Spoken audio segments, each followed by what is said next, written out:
Muling binanata ni Senator Jingoy Estrada si dating DPWH Assistant District Engineer Bryce Hernandez at sinabing may pagkukulang lamang si dating Bulacan District Engineer Henry Alcantara. Sa panayam po ng programang ito, sinabi ni Senator Estrada na si Hernandez at hindi daw si Alcantara ang pasimuno ng mga katiwalian sa DPWH sa Bulacan. Ang posibleng kasalanan lamang daw ni Alcantara ay hindi niya na-check ng maigi ang mga proyekto at negligence sa pagpirma ng mga kaukulang dokumento. Walang kaugnayan sa Alcantara. Okay. Pati sa research, ang gumagawa talaga ng kalokohan dyan ay yung si Bryce Hernandez. Siguro ang tanging kasalanan ni Alcantara ay hindi niya chinek o meron siyang negligence. Muli nga pong iginit ni Estrada na hindi sila magkakilala ni Alcantara. Ito'y matapos siyang idawit ni Hernandez na kabilang daw sa mga senador na kumikbak sa ghost project sa Bulacan. Iginit din ni Senator Jinggoy na pinuntirya lamang siya ni Hernandez dahil siya po ang nagpa-cite in contempt sa dating DPWH official. Sa iba pang balita, pagpapaliwanagin ng Bureau of Customs ang ilan nitong empleyado kung paanong nakalusot ang kinuwestyong luxury vehicle ng mag-asawang Diskaya. Lumalabas na 8 sasakyan ng walang certificate of payment at walang import entry, kaya pinaghihinala ang smuggled ng mga ito. Kabilang po dyan ang isang unit ng Rolls-Royce, yung ba yung binili dahil cute yung payong? At 2 unit ng Mercedes-Benz, yun di ba? Yung Rolls-Royce. Oo, yun di ba? 7 sasakyan naman ang may import entry documents. Bumili ng kotse dahil cute yung payong. Oh, ito naman Ikaw, bibili kita ng payong. Thank you. Made in India. Ayan ang gusto ko sa'yo.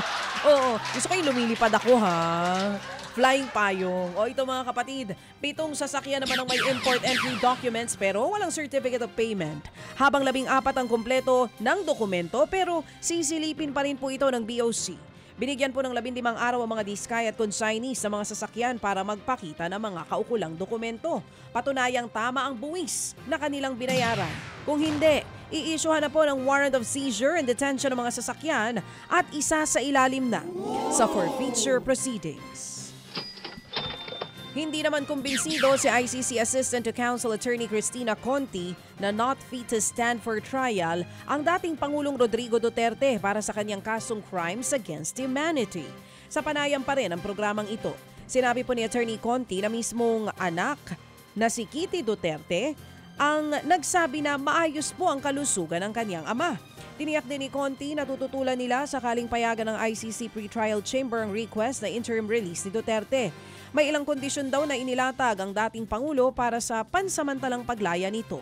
Hindi tinukoy ng kampo ni Duterte sa kanilang sulat kung saan nais manatili sakaling mabigyan ng interim release. Una, malayo sa Pilipinas. Kasi malayo daw sa krimen, low side of the crime. Pangalawa, willing to take him in and in the same conditions as proposed before. At ang hinuha naman namin, yung unang proposal ng prosecutor or yung parang napag-usapan lang, hindi na pagkasunduan, would be Belgium, a nearby country which the ICC has an agreement with. Yan nga po ang tinig ni ICC Assistant to Counsel Attorney Cristina Conti. Mga kapatid, brothers and sisters, saan ka pa? Dito na tayo sa totoo. Dito na tayo sa True FM. Mga kapatid, mag-subscribe and follow po kayo sa social media accounts ng True Network PH. Yan po kami, hanapin nyo lang True Network PH, Facebook, Instagram, YouTube, TikTok, and podcast.